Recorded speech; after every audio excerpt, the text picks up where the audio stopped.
Now in our 6th year, this is GabNet, the Great American Broadcast Network. Talk like you've never heard it before. The Ramble with Alex Bennett. Tonight at 10:30 Eastern on GabNet.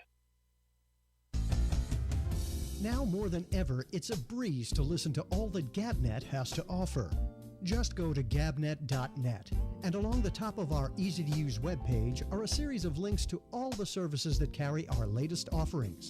Click on YouTube, Facebook, and Vimeo, and you'll be taken to video of Alex Bennett's Ramble. Tap on TuneIn, and you'll go to our 24/7 feed of all our programs, plus a real-time stream when our shows are live. For those of you who have a Roku device, click and you'll be taken to a page that will install our GabNet app, so you can enjoy our channel, which is rich with features that go well beyond our daily programs. Then, for archives of all our recent shows, press the Spotify, Pandora, or Stitcher tabs. Finally, Alex Bennett can be heard via the iHeart button.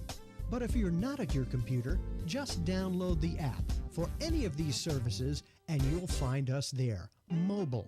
Of course, all GabNet shows are on iTunes. With all these options, you have no excuse not to listen to GabNet, unless you'd rather listen to one of those millions of other people who have podcasts, in which case you can blow me. Jack Bishop's Intersection, tonight at midnight Eastern on GabNet. Hi, everybody. This is Alex Bennett, and I've had a long and interesting trip. It's called life. And for years, people have demanded that I write a book about it, and while I've been a writer, my main talent has always been that of a broadcaster. Over a year ago, I decided not to write the book, but using my best skill, I decided to tell it. It's called Life in the Passing Lane, and I described it as an audio biography. It's presented in 30-minute chapters, so it's easy to binge listen. And you can access it on the GabNet page by clicking on Life in the Passing Lane and going to a page with every single episode, plus some extras. If you want to access it on your mobile device, that's easy too. It's on iTunes. It's Life in the Passing Lane, an audio biography by me. I'm Alex Bennett. Spotify has 180 million monthly users and access to 35 million songs and podcasts. Now, all those offerings are going to have to move over and make room for GabNet programming.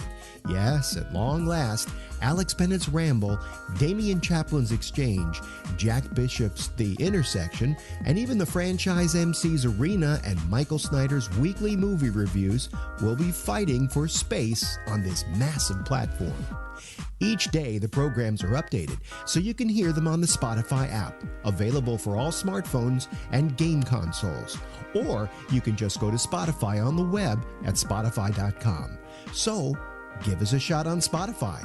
There's a 35 million to 5 chance we'll get people to listen to talk like they've never heard it before. Reasons why you tune into GabNet. Reason number 29, the Citizen Panel. I'm saying that he could actually, a good lawyer might be able to make a case that he cannot get a fair trial anywhere in the United States because the President of the United States said, quote, he should be executed. And if you can't find a fair jury anywhere in this country because they've all been exposed to this. No, he'll never go to trial if he's treated as an enemy combatant. He's not being treated as an enemy combatant, Phil. He's basically a citizen. He has a green card. He has all the rights that a citizen of the United States has because he has a green card. Either you want to follow the Constitution of the United States or not. Go to Russia if you don't want to follow the rules. He said that he did this for ISIS. He had a note in his thing. He had phone call on his cell phone, and he says that he did it for ISIS. Therefore, okay, so Phil, if you did that, you should be able to be treated as an enemy combatant. I think so. GabNet. Reasons to listen every day. Log on to gabnet.net for more. GabNet. It's talk like you've never heard it before.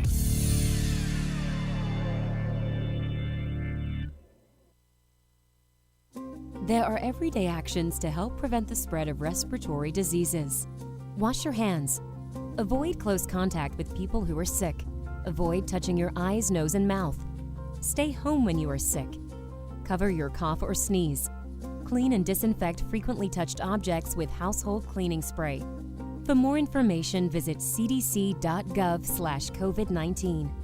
Furnished by the National Association of Broadcasters and this podcast. Now in our 6th year, this is GabNet, the Great American Broadcast Network. Talk like you've never heard it before.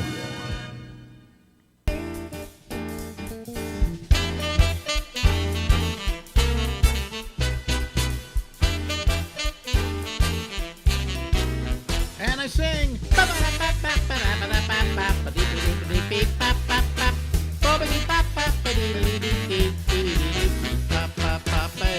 Says Alex, that's me. There's the Ramble. That's what we're doing. And we're here until midnight from the East Coast of the United States. Ladies and gentlemen, from California, 2 people on Xanax this morning. Larry Bubbles Brown and Alex Bennett. Hello, Larry. Hello, Alex. You know, yes, we're not. A pinch of Xanax knocks us out for a day. I do it, and the next day I'm like loopy until maybe. Well, what happens is about 5 o'clock in the afternoon, I suddenly get drowsy and catch about a 15-minute nap, and then I'm okay with the Xanax. It's strange. I can't imagine taking a whole one. Yeah, well, I don't take a whole one. I get the 2 milligrams, and then I take a quarter of it. Okay, so I take about a half of a normal dose, and that puts me to sleep, but it doesn't wake me up. That's the problem. The old days before that, I don't know if it's still around. I used to take a Valium, if you remember those. Okay, right, yeah. You remember when Valium first started? Now I'm talking about drugs with Larry Brown. Do you remember when Valium first started? It had a hole in the middle. I don't. I just remember they were kind of yellowish, but I don't remember the hole. Yeah, in the very beginning, they had a hole in the middle, and somebody said, "Why does that have a hole in the middle?" And they said, "Because it's a lifesaver." So, anyway, how are you doing otherwise? Holding up. I'm not taking too many drugs, but sometimes you need to sleep. So yeah. I think you need to sleep to escape the world we live in. Yeah, and you don't get out much, do you? No. I get out to run, and I can't stay in the park. Like you told me, you stayed in for days. I can't do that. I've stayed in for weeks. Are you kidding me? Yeah. I could do that if I had like cable and high-speed internet. Maybe, well, also if you had 2,500 square feet.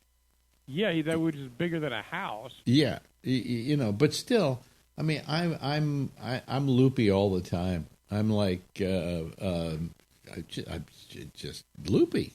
Period. Well, that's we both have allergies, so that's why. That helps too. But I mean, I also had the radiation earlier this year, which gives me fatigue. Supposedly that can last upwards to a year. So between all of them, I would love to be able to just go out and not have fear of going out. Like I have a dental appointment next week to have my teeth cleaned.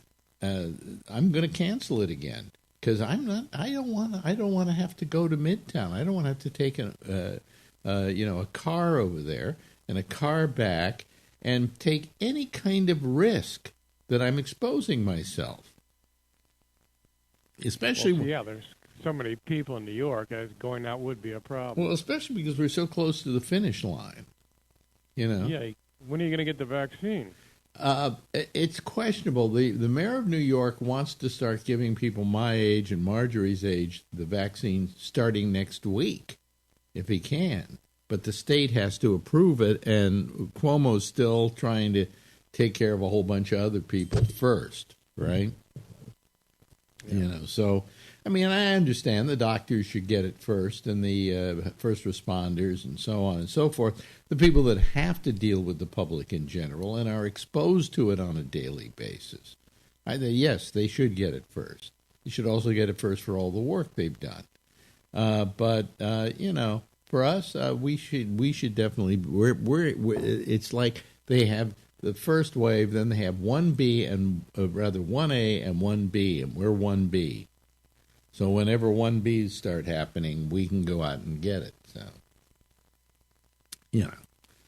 who knows? Who knows? Who cares? What? We're all going to die. Yeah, that's true. I'm getting to be like you, Larry. We're all going to die. Well, I found this is, I know you love trivia, but this has to do with death. What do these people have something common in their death? Charlie Chaplin, W.C. Fields, Dean Martin, Eartha Kitt, James Brown, George Michael. Oh, boy. They all have something very common in their death. George Michael. Yeah. Well, George Michael was... Did he die from AIDS? No. Don't think so. Oh, boy. They were all killed by William Randolph Hearst? I don't know. What? That's a good question. That's a really good one, because Chaplin, I'm trying to remember what Chaplin died of.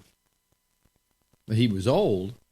Yes, he was old. So was it some kind of old age malady? No, it's when they died. Oh, they all died on the same day? They all died on Christmas. Really? Yeah. I didn't realize that. Really? Okay. And I think I went through this one. There's, I think, about 8 more celebrities that died on Christmas. I got to look them up, but there's a bunch, yeah. Yeah, but who were those again? Charlie Chaplin, Dean Martin... W.C. Fields, Eartha Kitt, James Brown, George Michael. Yeah, wow. I didn't realize that. Yeah, that's kind of ruins the Christmas, doesn't it? Or as Jews call Christmas, December 25th. Yeah. So, but anyway, it was. That's a good question.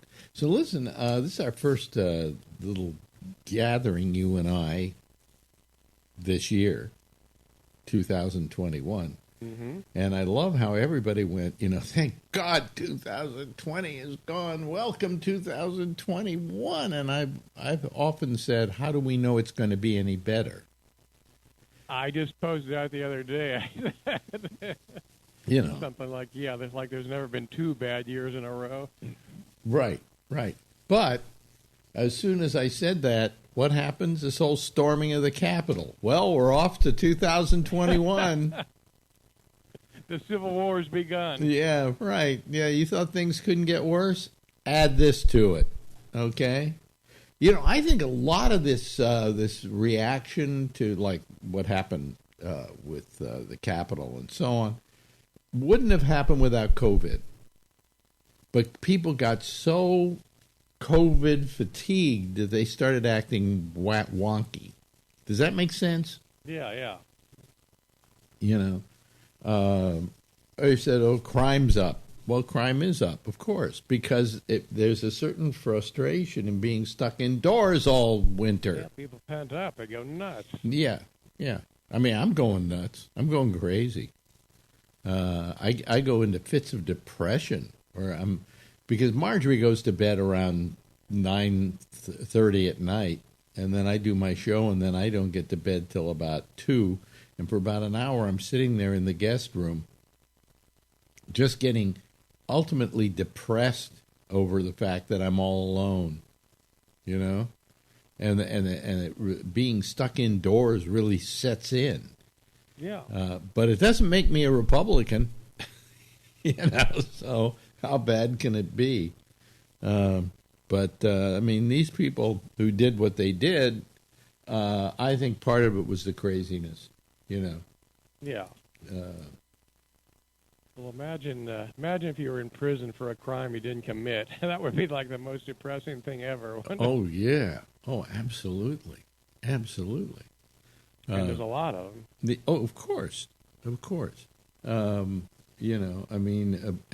we don't catch up with enough of them. There are a lot of these innocence projects and things like that.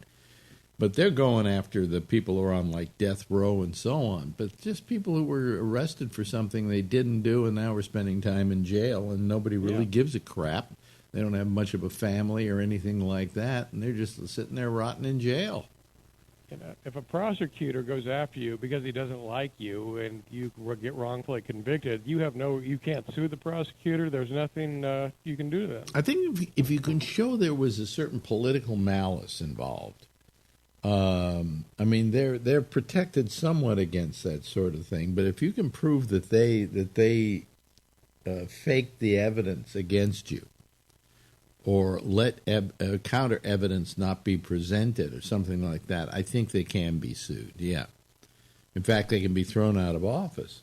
Well, they should be. Well, the problem is district attorneys who do the prosecuting are all politically appointed. You run for office. And so if you're going to win again, you've got to show a record of really being tough on crime and things like that. And so, a lot of people have been just sent to their deaths because of district attorneys who wanted to get reelected. Thousands, yeah. Well, I don't know what the number would be because we'll never know. But, it's a political thing. So anyway, how's Larry Bubbles Brown's career? Well, we can't work. That's the problem. There's nothing open. Yeah, right. And I think comedy clubs will probably be among the last things to reopen. Well, if you had yourself a computer that could do it, and if you had yourself a cell phone that could do it, you could do those comedy Zoom calls. Yeah, I heard most of those are disastrous. I'm sure they are. Certain things are meant to be live, I think. I would say that's true. And it's just a shame because, like anything else, like working out, like muscle memory or whatever you can call it, all that stuff has to be exercised. Yeah. And just like anything else, you have to be able to rehearse and get on stage and develop your act and play in front of an audience. And I imagine you have lost a little bit of your chops, right? Oh yeah, I did a couple of things outside last summer, and I've talked to other comics, and they're having trouble remembering 20 minutes of their act. So. Isn't that amazing? I mean, you do an act all your... Oh, by the way, I watched your videos that you have, or audios. Listen to your audios. Marjorie. Oh, really? Yeah. Well, I haven't. Well, I know. You told me you laughed. You emailed me that. Well, I just told Alexa, play Larry Bubbles Brown, and it found your comedy album. And I got to tell you, you're better than you ever have been. Really? Yes, you're better than you've ever been. You should be getting worse. You're getting old. You should be getting worse.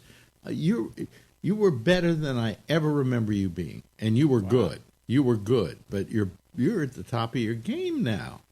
Holy Christ. Maybe I won't kill myself. Marjorie was listening and literally pissing her pants, which she has a tendency to do when she laughs too hard. It's really, and nobody has heard it. They really should go on. They should just say, Alexa. I can say Alexa because I use the other word to make mine go off. Play Larry Bubbles Brown, and there will be the album, and listen to it. It's not that long either. It's only about 30 minutes, something like that. Is it? I don't. We record. I think we recorded. It was about 50, but I don't know what they took. Oh, maybe it didn't play all of it or something like that. But man, what I heard, you were at the top of your game. Oh, thanks. So it's a shame that all of a sudden this thing happens and you have nowhere to practice your chops and keep them up. But it's amazing to me that you can have an act which you've done over and over and over again and actually forget it. That seems amazing to me. I know. Apparently I'm not alone. So. Yeah. It's terrible. It's been terrible for comedians. There's certain people like, Robin Williams could go off and do a movie for months and come back and do 2 hours of stand-up. I think he'd be an exception to that. Yeah. Yeah, but he's kind of keeping his chops up just by doing a movie. You know what I'm saying? Yeah, he's working. And... Yeah. But on the other hand, this has been a godsend to all the terrible comedians because we don't have to hear from them now. You know, if they forgot their act, it's a blessing to all of us. Right.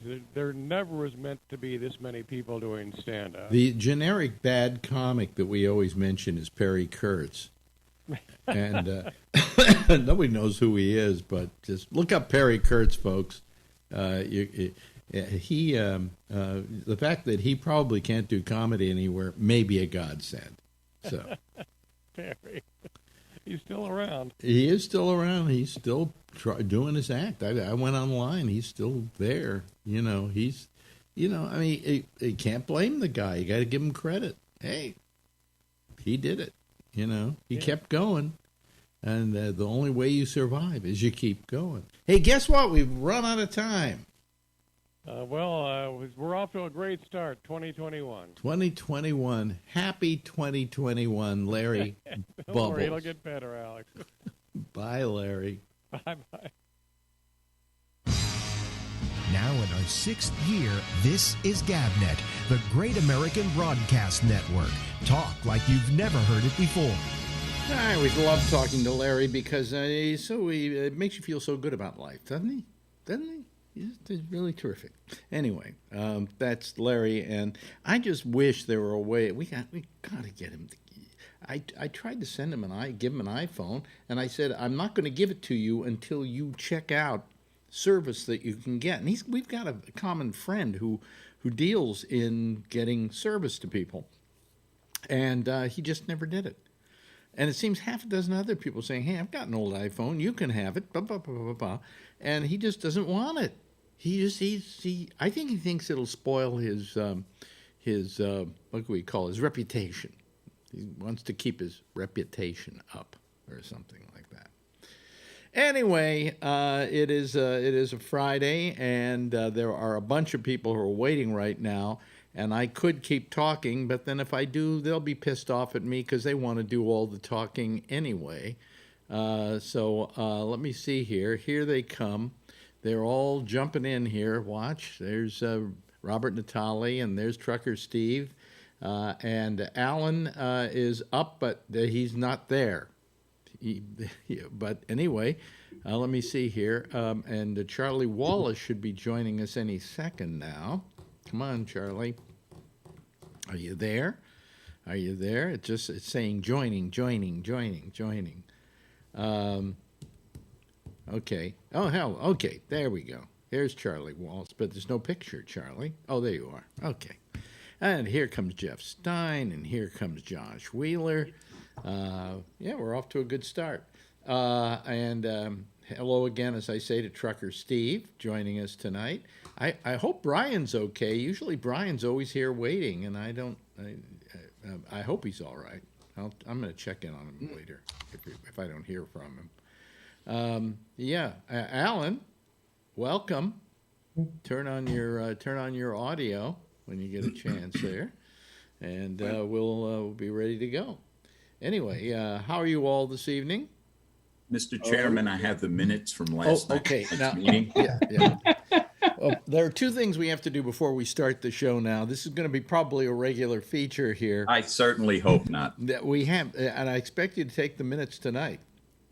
Yeah. Okay. We'll see how you're the we make out. You're the Secretary at Arms. Tonight's minutes are brought to you by Dude Wipes. If you're a dude, you ought to wipe. Yeah. The usual crowd was in attendance last night, minus Brian Neary, which was a good thing for him because the poor bastard always is forced to answer questions about COVID he can't possibly know the answer to, such as, do I have COVID, Brian? He's too polite to give the real response, which is, how the fuck should I know? Yeah. The committee then established that Trucker Steve and Sidekick Rocky engaged in what will from now on be known as synchronized shitting. Meanwhile, throughout the meeting, Alex was A, disgusted with technology, B, his nose was running, and C, he was advised to flip his balls over his shoulder in order to ride the Peloton. I'd say it was all of the above. That's right. That's right. He also stood up and asked if he looked fat, but he got no response because the men on the panel had been trained for years never to answer that question. Dr. Doom from the Mortuary Committee gave his report. It is suggested by the committee that he be relieved of that duty and given a happier assignment. Okay. Yeah. Jason mentioned ball wash present that he received, leaving the committee questions about the true meaning of gift giving. Notice about Marjorie's farts are stricken from the record in order to keep peace in Harlem.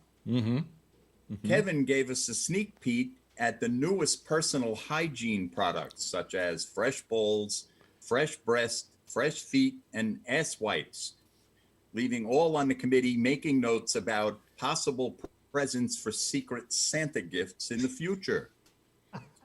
The question was raised, is there a difference between tit sweat and armpit sweat? There was no response as there were no tits in attendance. And finally, someone on the chat said this was the worst ramble ever. He's probably not a long-time listener.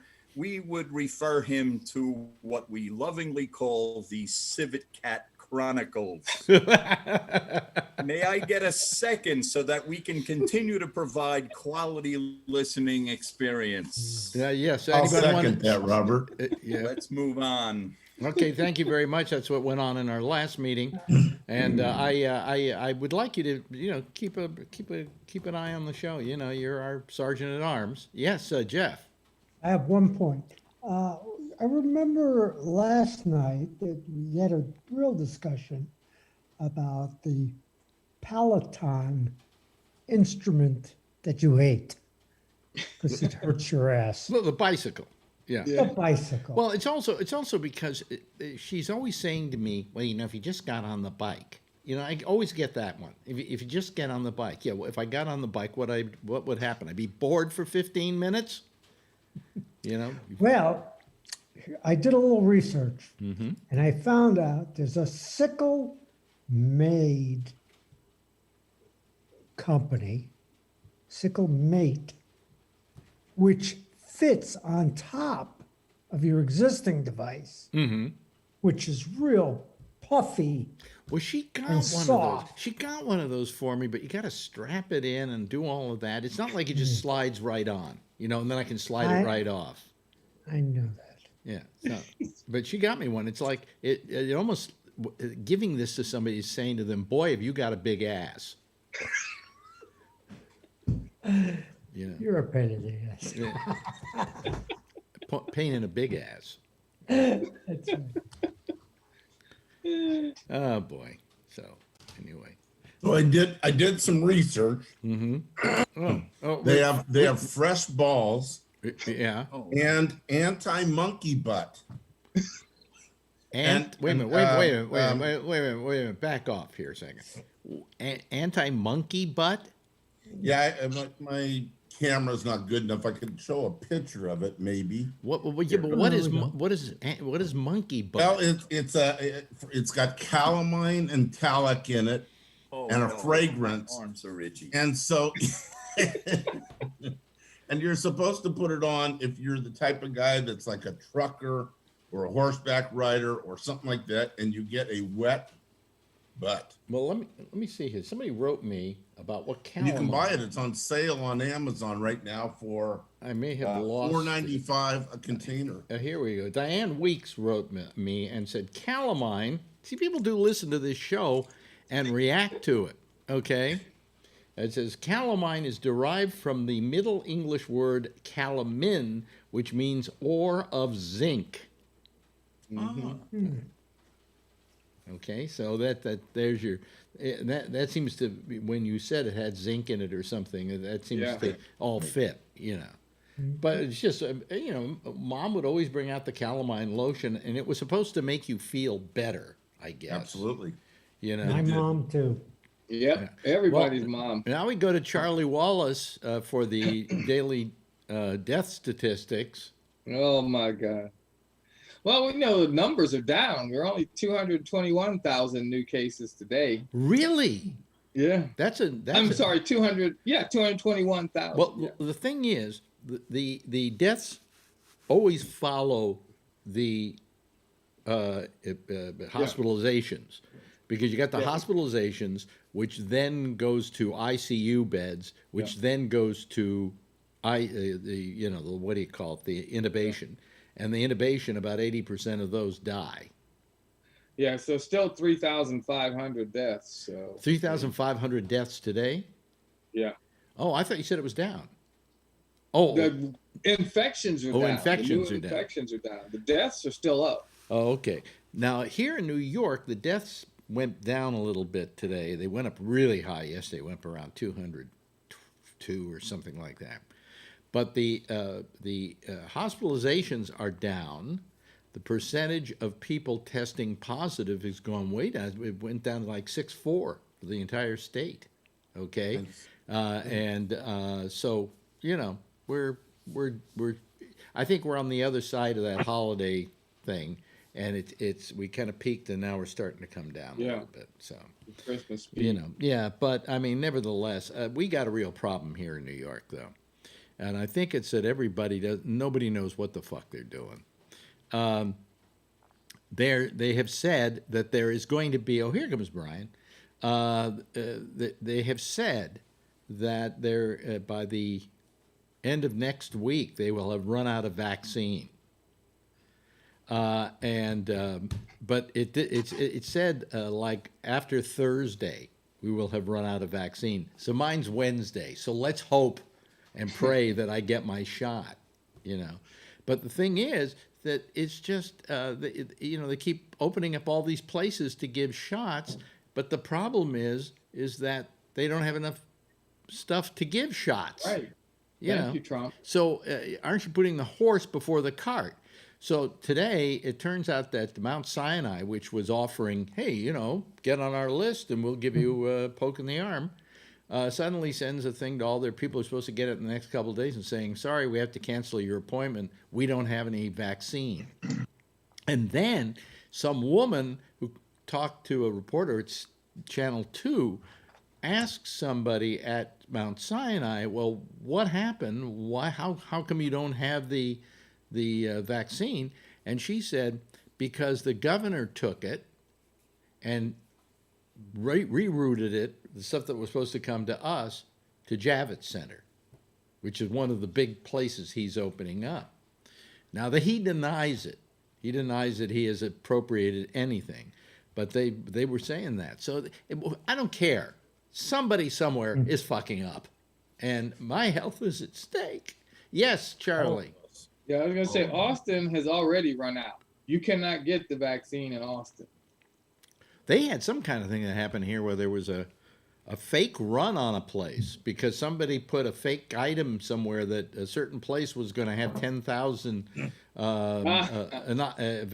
vaccines or inoculations, and they were lined up around the block for a thing that did not exist.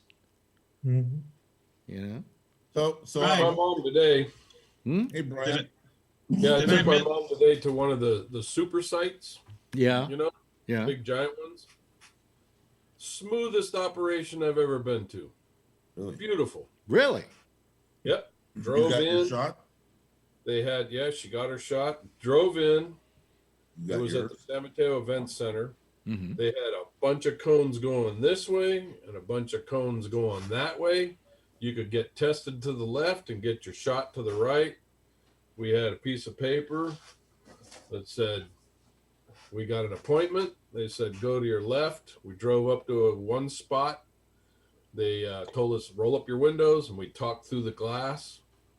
And they said, okay, what's your birth date? Da-da-da-da. Held up the license to the window. Okay, go up to that guy with a flag. We drove up to that, and we drove into the building. They stopped us there, checked another ID, checked an appointment, put a card on the windshield, never opened the window. Drove into the building. They sent us to lane number 3. There was like 12, 15 lanes. They took us into a lane, and before I could even tell her that she was taking Xarelto blood thinners, they had the shot in her arm and out. She didn't even frickin' think about it. She looked and she goes, "Oh," and they were putting the alcohol on her, and he says, "Okay, it's done." Didn't even, they wrote a time on the card on the windshield. Told her, roll Now, her did window up. you have to make an appointment though? Yeah, I made an appointment the day before. I got the last appointment for that day. Yeah. And it so happened I got one appointment, and then they have you drive out of the building, and then they line you up in the parking lot outside in your car. They got 15 lanes of different rows of cars, and you have to sit there for 15 minutes and wait for any effects. For mom to like blow up like a giant blowfish. Croaks or whatever. Yeah. And then they put a time on the card, and then after 15 minutes, they start rolling people out. Did they give you a card for the next? Yeah, and then they give you cards for the next one, and then they give you an app, and you sign her up for the app, and then the app sends you a number and an ID, and then after about 4 hours, it sends you a text and says, "How are you feeling?" And you tell them, "Do you have any bruises? Do you got diarrhea?" All that stuff, and every 5-6 hours for the next few days, they'll send you a "How are you doing?" app, and you answer the questions, and it sends it back. And then when it comes time for the next one, the next shot, they'll give you a couple days notice, and you can start scheduling the next shot. But you already get a date for the next shot. Sounds like it's far more. Oh, it's organized than it is here. I mean, totally organized. Here, to begin with, I was mentioning last night, you have to go online to make your appointment. Yeah, that's what they did. But they ask you about 50 questions. And then they ask people. They ask people questions tops. Yeah, most of them were, "Who are you?" Take a picture of your medical card, not your Medicare, but your medical card. Your insurance card, front and back. And I'm thinking to myself, and I put it in there a couple of times, and then because I had to do this so many times, I said, "Fuck it, I'm not going to," and I didn't, and it didn't stop me. Let me just go ahead. So they actually didn't need it. Okay. But all I thought about. I thought too, but you know what they asked? They asked, "Who's your insurance?" I put Medicare, and they said, "Okay, next." That's it. Well, they said Medicare. they said you don't have to have anything, okay? But if you have something, let us know. So I put down I have Emblem, so they knew that I had Emblem for my prescription. Because then what they do is they bill Emblem, okay? So the state can get some money back. That's the only reason they do that. Otherwise, you don't really need to have it. Everybody gets the shot for free, whether they. Yeah, she had all the extra stuff, but it didn't. It grayed it all out, so you couldn't even put it in. You just put but in anyway, Medicare and said, "Okay, I did it, and I'm saying to myself, if it's some old person, they don't know how to make a picture of their card front and back, and then choose a file to put it in there. I mean, I had to do all that for her. Yeah, I mean, make it easy. What? How much do you need to know? And then the part I told you that really bothered me was they had all these things where it said, "Do you do this? Are you this? Are you this? Are you that? Are you a worker in a whatever? Are you?" And the only one I had to go yes to was 75 and over. But I had to go all the no's too, as I was doing. Just have a row of yeses, and you just go yes on the items that pertain to you. But I mean, it was maddening. And then it was crazy because I thought I was going to have to do all that, and it literally took. If it took me 5 minutes to register up and get an appointment, it was 5 minutes too long. Well, when I finally got it, just 1 second later, boom, you've got an appointment. Yeah. And then I get a message at home saying you got an appointment. By the way, the day of, you're going to get an email from us. You have to go online, answer a few more questions. Yeah, you can. I didn't even get that. Yeah, and then showed up. And then what we'll do is send you a one of those QR codes, and then you can show the QR code at the place. Yeah, where you get I was amazed how easy it was. And I imagine once you got the QR code, they just scan that and they give you the shot and you go. Yes. Yeah, rub it in my face. Yeah. Okay, if you want me to. All right. Alan. So two points. Yeah. One is I'm hoping the whole group in a month is talking about their side effects from them getting the vaccine. That's the first thing. And I think that a lot of us will be getting it with the new administration. And the second thing is yesterday, somebody that was on the show that I'd never seen talking about going out in the fresh air, no mask needed. And I'm happy, Alex, that you shut them down on that. Yeah. I mean, you did it nicely. That's just totally wrong. You get out in the open air, you still need a mask. Go ahead. Yeah. Well, it was a lady one row over and 2 cars back that had some kind of reaction because all of a sudden the paramedics showed up at the car behind us and they held everybody up from leaving. Yeah, that's great. They're pulling her out of the car. Yeah. Well, all they got to do is give her a shot from an EpiPen.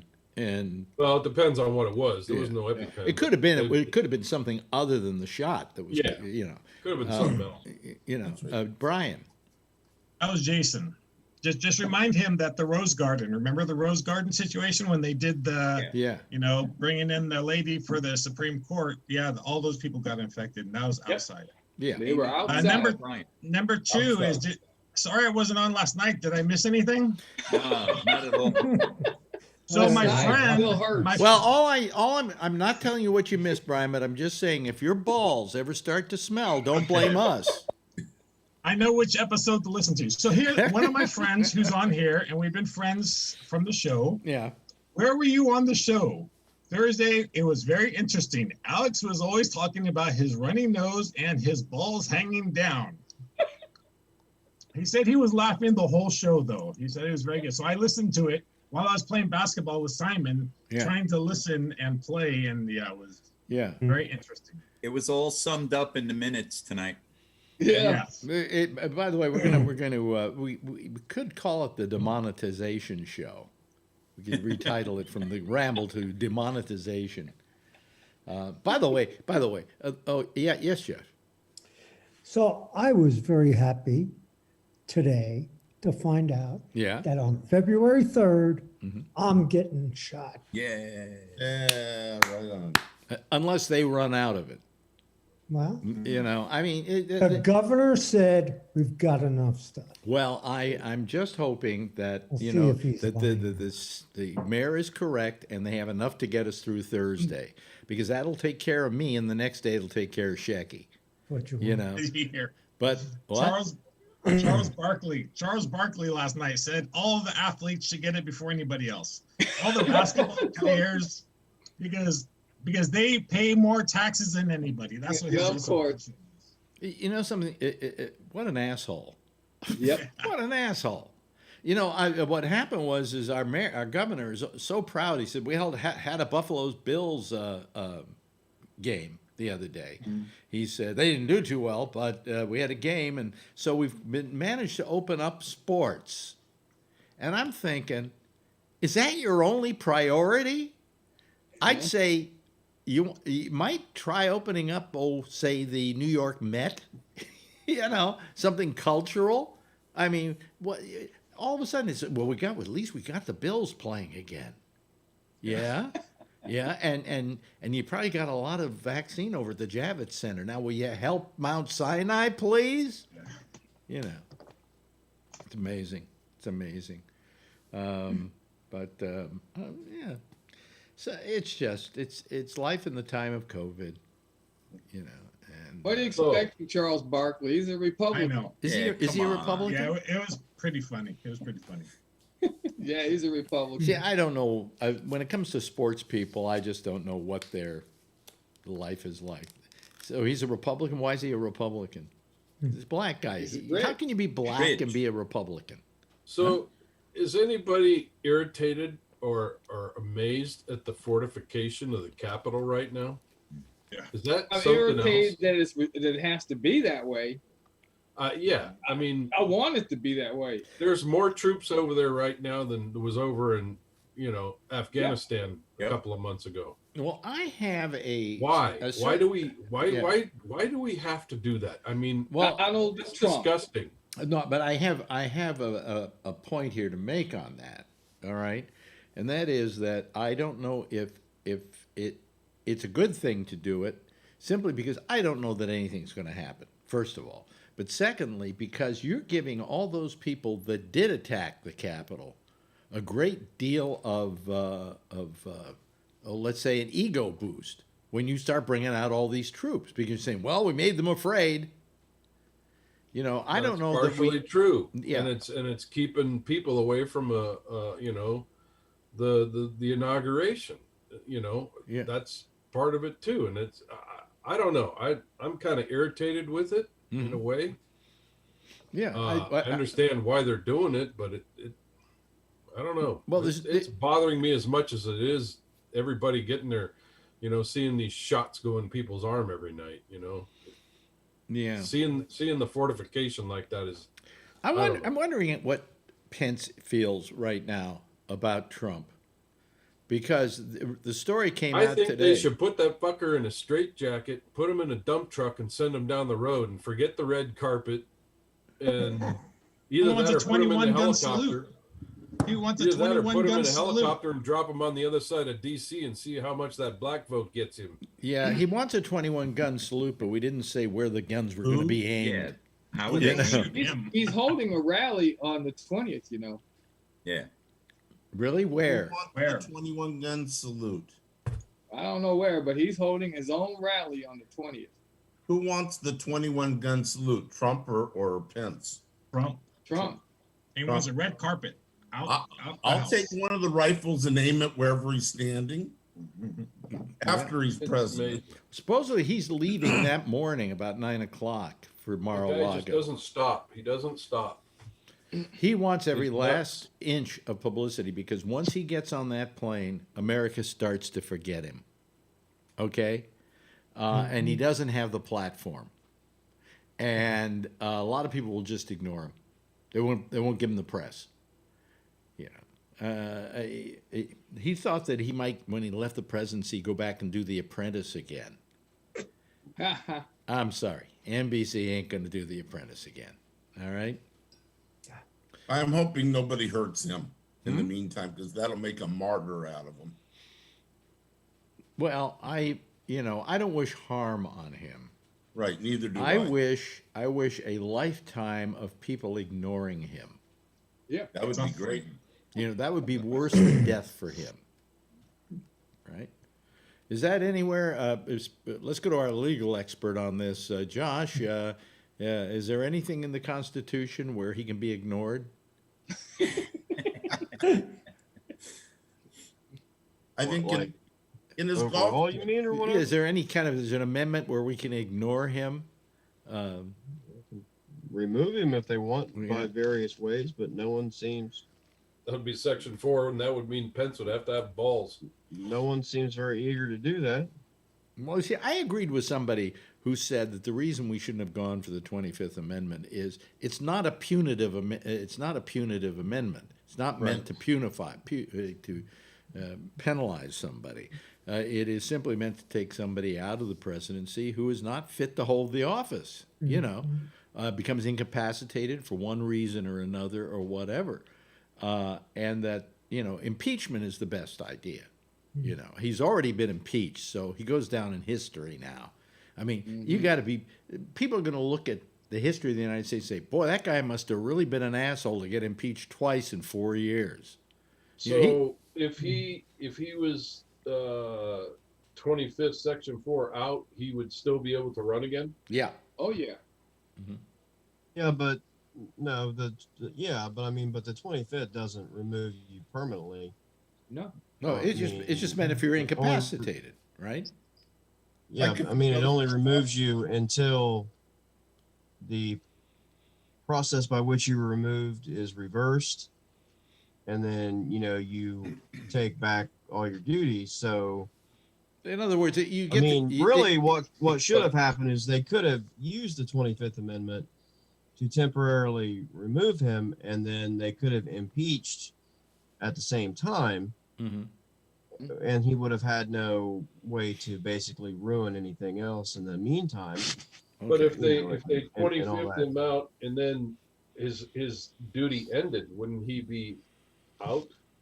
Well, right, then it would. I mean, if his term expires, I mean, they could have done that, yes. I mean, they could have kept him out of power these last, 14, 16 days, whatever it amounted to after the 6th. That was on the 6th, right? So, He would still be able to. He would still be able to run again.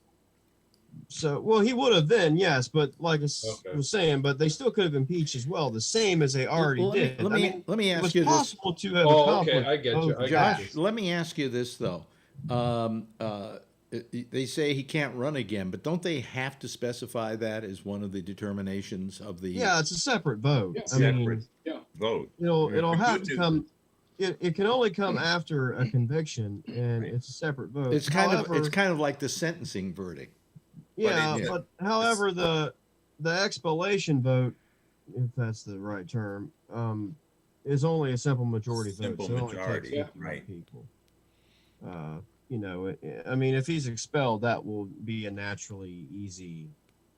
Yeah. I mean, that'll be a formality. I don't imagine that'll take very long. And I mean, there's a lot of this nonsense out there about how long it has to take and some of these things. I mean, it doesn't have to take. There's constitutionally, there's no requirement for how long the trial is or what the trial is or the form of the trial or this, that, or the other. It's decided by the Senate. I mean, if the Senate really wanted him out, they could call themselves into session. They could amend their rules pretty easily and then just be done with it. I mean, but it takes McConnell to have huevos and go out there and just start it tomorrow, finish it up. But no one wants to do that. Instead, what they want to do is they want to surround the Capitol with 25,000 people with guns so that an average everyday tax-paying law-abiding citizen can't get on a train and go to their nation's capital and witness an inauguration. Which in reality would be a great time to do it because they're covered, and if anything happens, they could be doing it.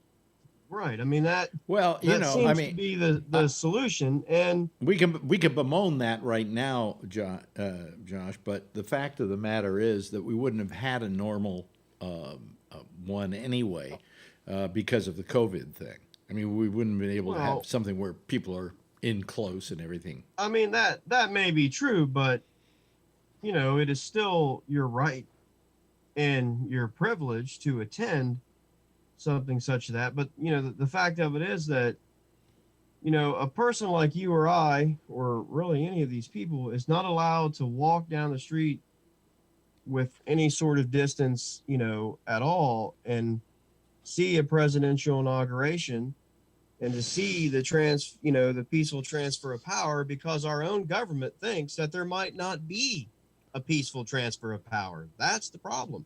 They obviously have a fear that something will happen to disrupt that transfer, or there wouldn't be 25,000 heavily armed let me dip into surrounding it. Let me dip into paranoia here for a second. How many of you honestly believe there was some kind of a plot to subvert the government in this whole thing? Yeah. I mean, definitely. Organized plot. In other words, these people didn't just organized. Yes, they came with ropes and things to scale walls with lead pipes, and it was organized. Yeah, I mean, what I'm saying is that it seems to be that it was that the I don't know how many 5,000, 10,000 people that were marching down there were kind of a cover for the people who wanted to do some real bad.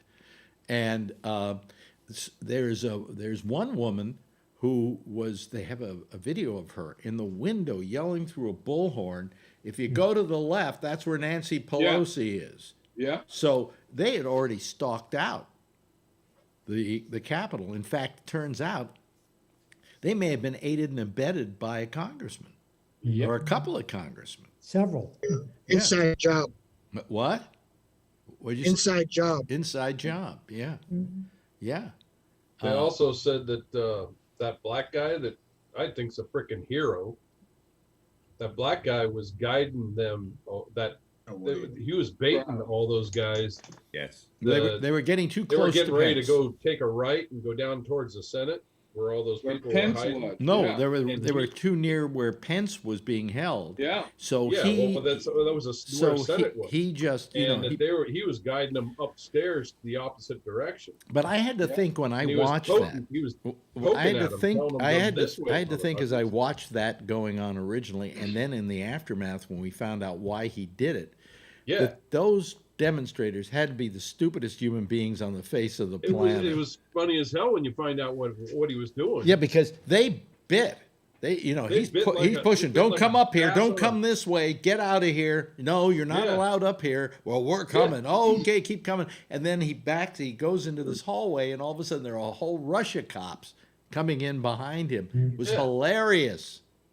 Put the black guy in front of the white supremacists. Well, I think they've already said they think that he should get a medal of freedom or whatever. I think he should. Medal of honor. Yeah. Medal of honor or something. Yeah. I think he should. Yeah. I mean, there were some very brave people in that whole thing, but it's just interesting how calculated in the aftermath. When you saw it going on, you thought it was just chaos and whatever.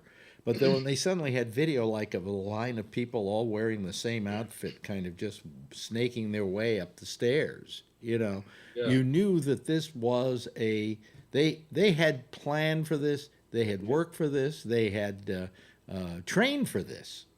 I think training is. Some of them didn't have a clue of where they were going either. Yeah. Did you see the lawyer for the guy who threw the fire extinguisher and he hit the cops? Yeah. He was on Cuomo tonight. He was trying to defend his guy. Well, we know what he did, but he just kept trying to go around it. It was so hilarious. He was just trying to put out a fire. Mm-hmm. Yeah. He kept saying, yeah. Well, Trump's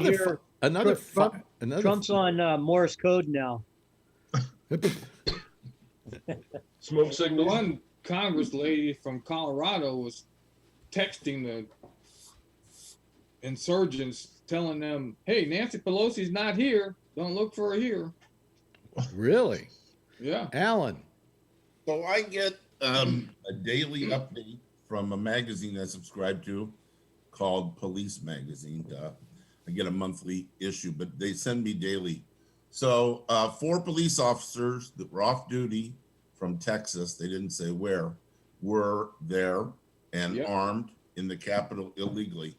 They are now fired and being indicted by the U.S. justice system, some kind of people. I just saw something on my phone. An Oakland police officer has just been suspended for being there.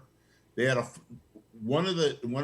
there was a firefighter from somewhere in the South, a fire captain that was there and threw a fire extinguisher and hit somebody with it. That was the guy. Didn't hit the cop. That wasn't the one that hit the police officer that killed him. He threw it at somebody else. Imagine that, a firefighter throwing a fire extinguisher. That was the guy. That was the lawyer who was on tonight. Oh, he was wasn't it? the guy. He threw it, and there was a bunch of cops there, and luckily they hit. They had helmets on, and they hit. And it bounced off of several of them. Yeah. Yeah, and the lawyer said, "Oh, and it was empty. You can't. You have to look at him as a character. He never got in trouble before." And it's like, what the hell? So you can go shoot somebody as long as you never got in trouble before. You're okay. Well, because as you know, legally you have one person you can kill before they come after you. Yeah. Alex, you got one. Then let's go, man. Yeah. Let's do something. Sad day in law enforcement and for firefighters, military personnel. Hey, listen, for Olympic swimmers, and you know what amazes me is these people had nobody will know we were here. Yeah, you're wearing buffalo horns on your head and your face is painted up and you're wearing a loincloth and you don't think anybody's going to recognize you? Well, that guy's defense, his lawyer said that he was sent there by the president. Yeah. Yeah. Well, there were a bunch of people shouting that. Well, he did a tweet saying, "Mr. President, pardon me. Yeah. I was only doing your bidding." Pardon me, Mr. President. He hasn't Well, been you convicted. know, He's got to be convicted before. the he can problem, yeah. The problem we got now is that all these guys have been working in the woods for a long time. And what's Yeah. going to happen is they're probably going to go back into the woods. And what, you know, the FBI and all these other guys have got to do is go back and watch these guys in the woods and start taking them out when they're in the woods. Well, so you that know, they don't come back out. You know, the fact of the matter is these people are not going to stop. Okay. They're militias that are building in the woods, and they've been doing Yeah. it for a long time, and they finally came out. And And they're gonna go and back anywhere have continue. we been able to find anybody who was part of Antifa? No. Yeah, every one of them are, right? The one thing where they found more than anything else were white supremacists. Yep. Sure. You know. Now a lot of the people there, especially the people who were still outside, were just, you know, dumb, stupid Trump followers. You know, and they weren't there to tear the Capitol down. But there were enough that went in there. I don't know how many people got inside. Is there any estimate how many wound up inside? I don't know. Hundreds. It looks like At hundreds. least hundreds, yeah. Like thousands, man. Well, Yeah, I've heard you know, Trump during the speech said, you know, there's hundreds of thousands out there, and then it slowly dwindles down to thousands, and then, you know, the doors got kicked down, and then it's, you know, a couple hundred, and, you know, the numbers change depending on what the situation is. Yeah. Yeah. Yeah. Well, it's just. We live in sad times. You know what's interesting? What I'm getting a feeling of something here. We had we had a nice huge amount of people here, and it has gone down a bit since we started talking the politics. I think people and about this whole thing. I think people are just exhausted. They are just exhausted. You know, it's going to be so nice starting Thursday when I don't have to spend the whole day caring what the president did. You know? Yes, John. I think it was some pundits were saying it might not be a good idea to put him on trial because then he's going to be doing news conferences every day. You know, it might be better just to fucking let him go and forget about him and just don't give him just starve him of any media. Well, they should have done that. Look. You know, we talk about the Republicans who've been so terrible in this whole thing, and they haven't chastised him, and they've aided and abetted him. But you know who aided and abetted Trump as well? The press. Yeah. I mean, he ran the cheapest when he ran for president. He ran the cheapest election of all time, because he was getting so much free publicity. He didn't have to buy it. Yep. You know. And even bad publicity, it's still good publicity. It's like what did Bela Lugosi said in that movie when the guy comes through, goes, he's OD'd on heroin, and he goes, yeah, but you know why are you letting the press in? And he goes, oh, any press is good, you know. That's Trump. He doesn't care. Yeah, you know? Well, you know, I mean, the point is that it was the press that made him, that created him. He was the Victor. They were the Victor Frankenstein of the monster. You know, they pulled the switch that let the electricity in. If they hadn't given him the kind of publicity they did, which they only did because he was good copy, as they call it in the business, you know, I think we would have been a lot better off. But the guy knew how to play the press. You know, that goes all the way back to the '80s. You know. Yeah.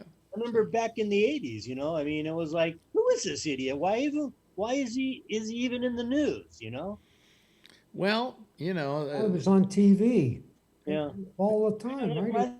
They following him. A show there for a couple of years. Yeah. Alex, on Thursday, you could invite Trump to be here. Yeah. And we could all get our barf bags out. Well, let me ask you, here's a good topic. If let's say I managed to call down to Mar-a-Lago and say, listen, I know nobody wants to talk to you, but I'm willing to put you on my stingy little podcast, okay? Would you come on? And he'd go, sure. Or he'd zoom in or whatever, right? Yeah. I don't want him near me because he may be infected. What question would you guys each individually ask him? Like, Robert, what would you ask him? What would be your question? Well, I would ask him, I would talk to him about what he claims are all these accomplishments of his, and try to pin him down on what exactly did that entail. You know, his wall, well, that's not a fact. You know, the business about him building all that wall, the business about him saving millions of people from COVID, it's just not a fact. Nothing that some other reporters haven't tried to nail him down on. What he's very good at is avoiding the question to begin with if he doesn't like it, or he just talks over you to kind of bully his way, you know, past your question. But I would do the best I could to try to put his feet to the fire. Yeah. Okay. Alan, what would you ask him? I would ask him if he was a true racist or it was just for the media. And we would never get an honest answer either way, but, you know, I believe he's a true racist. I don't think I would ask him. I don't think he thinks he's a racist. You know, I really don't. All he's got to do is watch himself on TV. Well, he's a very deluded human being. You think? Oh, yeah. Charlie, what would you ask him? I wouldn't waste my time. He would just lie. He would lie. Come on, you got your one chance. What would you? It wouldn't do any good. He would just lie. Okay. Let me see here. Jeff, I'll get to you. Where are you going to live? Where are you going to live? Yeah. Panama. Because I don't want to live there. Josh, what would you ask him? I wouldn't spend any time. You wouldn't. If you see a chance to ask the guy one question, what would you ask him? I have nothing to ask Trump. No. What type of ball wash he uses? Steve? Where would my punch hurt the most? What? Say that again? Where would my punch hurt the most? Where would your punch hurt the most? Good one. Kevin? I'm the same. I wouldn't ask him shit. Okay. A lot of people don't want to talk to him. How about you, Brian? Bullshit. Who has the P tapes? And John? I'd ask him if he'd like to buy a timeshare in Kazakhstan. Kazakhstan. Kazakhstan, right. Yeah. What would I ask him? Gee, I don't know. I mean... You can't get a question out with that guy. Right when you start going into it, he doesn't let you finish. Like Robert's saying, he doesn't let you finish. Or if he does, he does. What he does is he has a tendency to over-answer any question to try and run out the clock. Okay. You know, there's no such thing as a short interview with him, because you ask him a question and then you got to sit back and wait for about 10 minutes till he's finished answering it, because he figures the more time he spends answering it is the less time that you have to be able to nail him on something. Corporate tactic. Yeah. I think it would be a horrible interview to do. I think I would actually, about in the middle of asking him the question and not having him answer it, just hang up on him. You know, because, I mean, I often said to myself when I saw, I saw Chris Wallace interview him, and Chris Wallace, I felt so sorry for the guy, because as a guy who has done interviews, I feel sorry for people who are doing interviews with people who are making it very difficult to do an interview. And I felt sorry for him. And I then felt sorry for, I'm trying to remember who else did an interview with him next, and he did the same thing. And I just went, oh, I know, it was whoever, they had that debate or something, or the town hall that he did. And I can't remember. Yeah. I can't remember who hosted it. And I just felt so sorry for her, because she just couldn't tame the beast. You know, there was no way of shutting him down.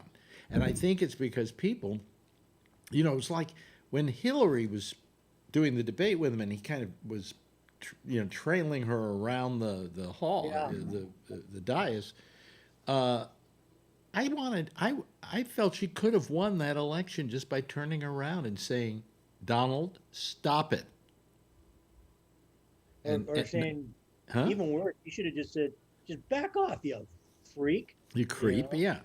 I mean, I think Biden won a lot of people over when he just simply said, "Can you get this guy to shut up?" or something, or whatever he said. Yeah. You know, I mean, it was an honest approach.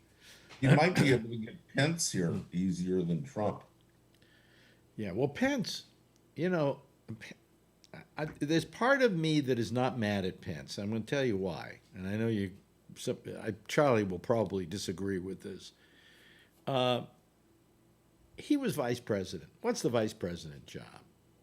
To be the apologist for the president, you know, to stand up for what the White House is doing. He's part of the team, and I think as a team player, he was a good team player.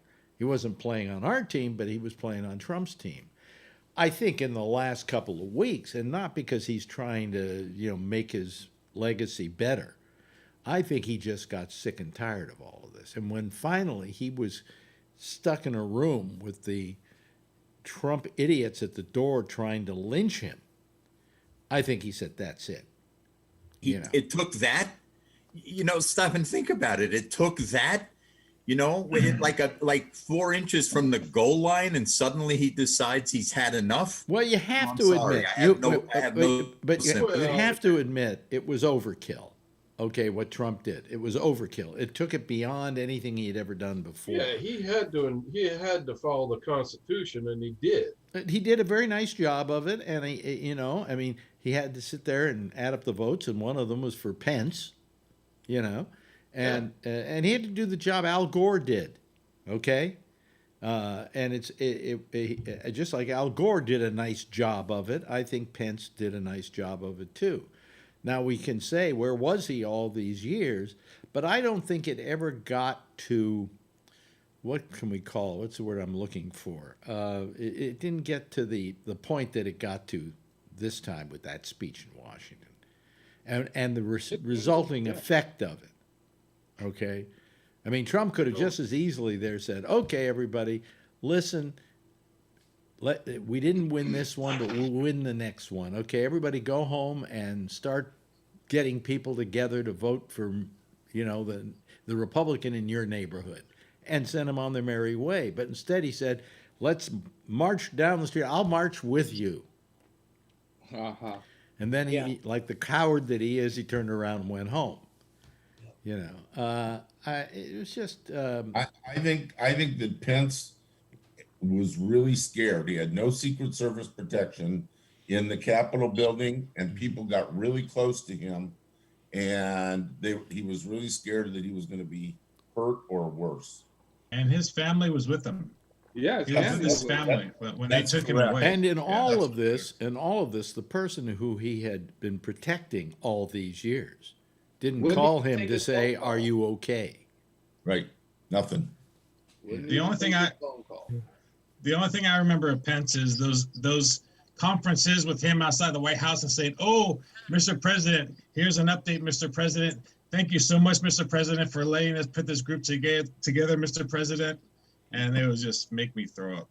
He was a perfect puppet. Well, I am I right or wrong? But except for going down to Georgia to campaign for the Republican candidates down there, has Pence shown up with Trump at any of these other rallies recently? You know? No. Has he? I don't think so. No, I don't think so either. But I think they definitely have had a falling out the last week or so. There was no question about that. They said they didn't talk to each other. I think it all started when he gave the elbow bump to Biden. Remember? Mm-hmm. Mm-hmm. He gave it. What was that? Was that? I forget when he gave that to her. The what's her name's funeral or something. I know. He gave the elbow bump to Pence. It's interesting, but we have lost quite a few people once we started talking about the politics. I think everybody's kind of tired of it. But the thing is that it's going to get better. You know, I think Pence has invited Kamala Harris to come to the Naval Observatory so he can give her the tour around. I mean, he's doing the right thing now that it's all over. But you know that, I just got this item. I saved it, and I'm glad I just remembered it because it's worth talking about for a second. I get this thing called All Access, which is a broadcast news sheet every day. And do you know who Cumulus is? Cumulus is a radio company.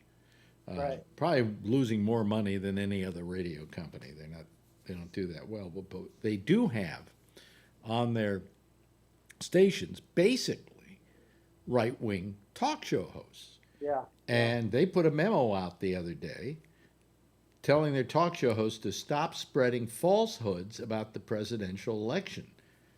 And it's turning out it's being roundly ignored by their hosts. Surprise. And I started looking at what they're saying, and they're saying, there's so many states where something was done wrong, and it's still in dispute, says Mark Levin. One guy, Dan Bongino. Yeah. Bongino. Where is he? Where does he work? Parlor dude. He's on Fox, but he's got a radio show too. He's He got says, a parlor. we had an election with unbelievably suspect behavior. What suspect behavior? Yeah, right. They really believe this. Either that or they're just saying it. This is their excuse. Asserting that we will continue to question the election. Get over it. Come on. Who are you going to question? Wait, Your what are you going fucking to self? question? 6 million more votes? What are you going to question? Over 300 electoral college votes? Come on. Time to just man up, I heard Trump wants like a gun, a 21 gun salute when he's leaving at Andrews Air Force Base, and a big red carpet, with the military all saluting him. Mm-hmm. I hope nobody shows up. Just a couple of people flipping him off. Present arms. Yeah. So Brian, you appreciate This was the 9/11. That was the 9/11. Remember he gave him the fist bump? Yeah. Yeah, when Biden and Pence, and I think that's when Trump started separating, because right when you see that, it's like loyalty. What I would be, what I'll be, what? I was just telling Brian, I said, even on my way home tonight, here we are, how many weeks away, and I'm driving home even tonight at Cochrane Road. Those idiots were still up on the bridge screwing up traffic. Friday night, usually you can drive right on through, and they're still up there with their Trump flags over the overpass on the freeway, stopping traffic. Stop the steal. Well, maybe they just have nothing left to do with their miserable They got pathetic kids lives. up there, they got everything. Kevin, you live in Hollister. Doesn't everybody own a sniper rifle in Hollister? Pretty much. They got pickup There you trucks go. and flags on the back. That's right. Stop your truck, get out, and send they got the bird when I went by. throw a I fire. got a new name. John? I got a new name for those Trump supporter terrorists. Al Qaeda. Yeah, Al-Qaeda. Al-Qaeda?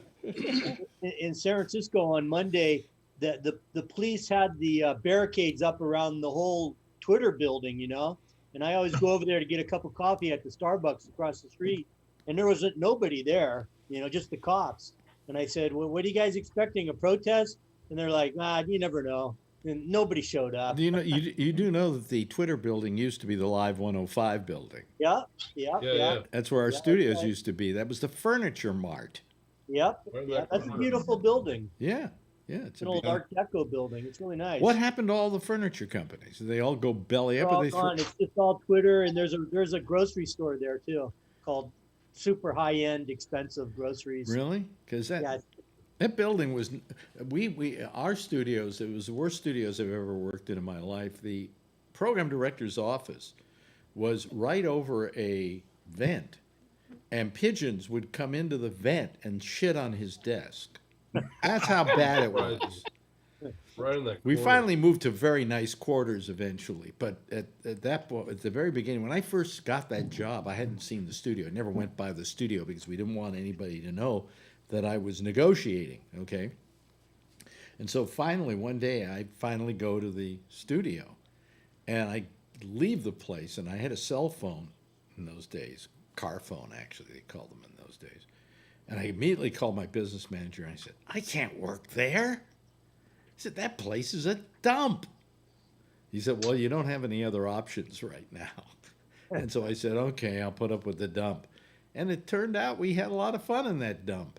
Yeah. Yeah, but that was the Furniture Mart. That's where Twitter is now. You never give us a homework assignment. I think for the weekend we ought to try and find a bicycle seat that has a slot in the middle to protect your balls. I think you could do better things with your weekend. Thank you. You know, after the show's over in about 7 minutes, I release you all from your duties for the week. You know, except that, of course, Robert has the problem of getting together the minutes from this show. But tonight's are too depressing. Jesus Christ. Yeah, we got to do something happier. Talking about it. Man, my chest is. I'm short of breath tonight. No, you don't have COVID. It's raining outside, is what it is, and I hear it's nice. Oh, really? Outside. Really? It's 76 degrees today. Oh, really? What's that like? Nice. What's the outside like? I haven't gone outside because I don't want to take any chances. I'm close to the finish line. Okay. Yeah. Right. We all are actually. Sure. Yeah. So, Josh, what are you going to do this weekend? Going to go down to the inauguration? Are you? It's not. No. I mean, you guys knew, that we had planned to go, but I know they can't go anymore. I mean, have you gone to one, Josh? I guess technically you can, but not really. But have you gone before? Not to an inauguration. No, I've been to DC multiple times. Been at the Capitol and all that, but no, I've never been to an inauguration. I think it would have been. I would have liked to have gone to Obama's inauguration because that was very historic. I think that would have been a good one. Wait a minute, somebody wrote here story today. The My Pillow guy visited the Oval Office today with a plan to still overturn the election. Yep. Yeah. They Really? could see his notes. Yeah. No way. Yeah. I mean, the guy's a Republican, but I mean. No, he's an asshole. Okay, well, good. I won't be buying his pillows. Do you Republican doesn't come into it. He's an asshole. My question Those is, are overpriced anyway. Mike Slidell or something like that? Yeah, Mike Slidell. Do you think it's hurting his business? I hope so. Or are they He's just not getting any of my money? That's right. I mean, but to begin with, he used to be He advertises on Fox. he used to be a heroin addict. Mm-hmm. Yeah. Really? Yeah. Yeah. Then he And found God. he got nailed by the Better Business Bureau too for not supporting his return policy. Oh, really? Oh, really? Oh yeah, big time. He got an F from the BBB. Oh, my. I don't know anybody that's ever got an F from BBB. Whereas Fresh Balls, on the other hand, Fresh Balls has AAA rating, doesn't it? Yeah, I think so. Freshballs.com. Huh? Freshballs.com. Freshballs.com. Yeah. And the Better Business Bureau, the BBB, stands for balls, balls, balls. And more balls. This is what happened last night, Josh. This was the show last night. See what you missed when you're sleeping? We missed everything. And it was Kevin. And by the way, Josh, let me just say this: it was Kevin's fault. It's all my fault. Actually, Jason started I it. came on late. Not my kind of show, I guess. I was watching Titans on HBO Max. Well, that's a good show. I used to watch it. Yeah, very good show. I watched it when it was on DC Universe. Ah. That's where it first started. You mean the live action show of Titans? Yeah. Oh, it's great. I think Titans terrific. And so's have you watched what's the other one? Warrior. Huh? I watched the first episode of Warrior. It's not very good. It's not very good. But no, now when you get 12-year-old, 14-year-old, yeah, it's really bad. Yeah, I'm trying to remember what the other show was I watched on DC, and I forget it now. But it's another. They have 2 seasons of that there too. When I remember it, I'll let you know. But I don't remember things much anymore. Tiffany likes the superhero stuff. She loves that stuff. Yeah. Well, there was a That's why she married you. Yeah. Hey, good one. Hey, very good. Why don't I have What a sucker. like one guy's made a medal, and I'm trying to remember the name of the show. God damn it! It's a good show too. You got 3 minutes. Oh well, I won't remember it in the 3 minutes. No, one guy's made out of iron. And Iron Man. Iron Man. No, not Iron Man. This is he's played by God damn it! I'm terrible with names tonight. I hate Rose. Welcome to your 60s. Welcome You to get real forgetful. Huh? Yeah. Yeah.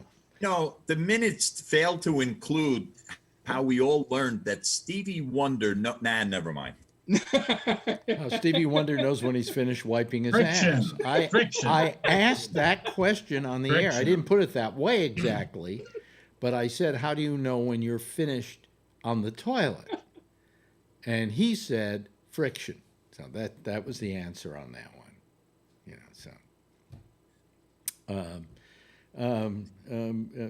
What is the name of that show? It's a something crew or something. Gilligan's Island? Huh? Oh, I know it. I know. Here we go. I know who's in it. So all I got to do is I just have to go to, I got to hurry up, though, because I don't have much time here. Well, where are we? Oh, there we go. Okay. Brendan Fraser. Family. Time. Is it D-A-N? I don't know. Fraser. Brendan Fraser. Here we go. All right. Name of the show is. Here we go. Oh, geez. Doom Patrol. That's it. Doom Patrol. Watch Doom Patrol. You will love it. You will love it. It's fun and it's interesting and it's well done and it's worth watching. So, Doom Patrol with Brendan Fraser. It's on the Fox channel, right? No, it was on DC, and now they moved all those DC Universe shows because they're all, Warner's. DC is Warner product. They brought them all over to, HBO Max. So that's what you're watching when you watch Titans. Also watch Stargirl. Stargirl's very good. I really like Stargirl a lot. Watch it because I can't get my wife to watch that. I've got her watching Gotham reluctantly, but and she only likes watching it because the guy playing Alfred is the guy who's the voice on her favorite show, which is the British version of Master Chef Professionals. So, and he describes all the food in very nice Centaurian tones, and so she likes that. Well, folks, that's slowly wrapping up another week. Let's see here, and we've held on to our audience. We're doing Monday. Monday's holiday. We're doing Monday. Oh, it's not our holiday. Yeah. Okay. I would do a show on that day, even if I was working on regular radio. We'll do Monday because I can't miss. That's my guilty pleasure. That little show, It's I just figure it's an hour of me just talking to a bunch of people and everybody being really friendly with each other. It's kind of gotten that way here too, to be very honest with you, and I like that. Bring back Bill so we can yell at him. Nah.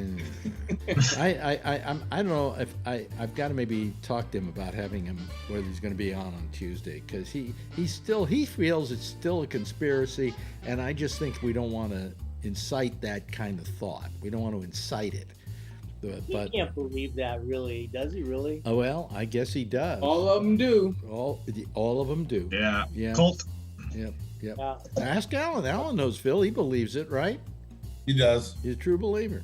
Anyway, everybody, I want you to have a nice weekend. Robert, thank you. Thank you, Alan. Thank you, Charlie. Thank you to Jeff. Thank you to Josh. Thank you to Steve, Tricker Steve, and his dog Rocky, who we haven't seen tonight.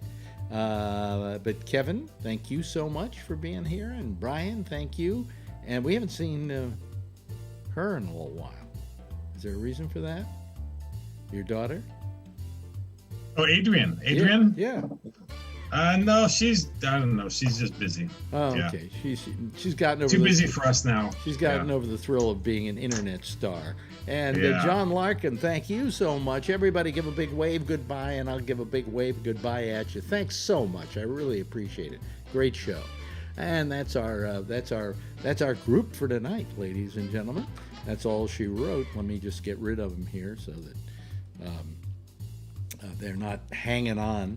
But let's see here. Jack Bishop is next with The Intersection. He'll be taking calls on Skype, okay, at GabNet Live. He'll tell you how to do it. In the meantime, I'm going to take the weekend off. I'll see some of you on Monday afternoon at 4 o'clock Eastern for our little Monday pop-up show, we call it. We do it on Facebook. And then we'll be back again on Tuesday for another big edition of the big show here. At 10:30 Eastern Time. In the meantime, as always, if you see her, tell her I love her. And by the way, please wear a mask and be safe out there. Bye, everybody.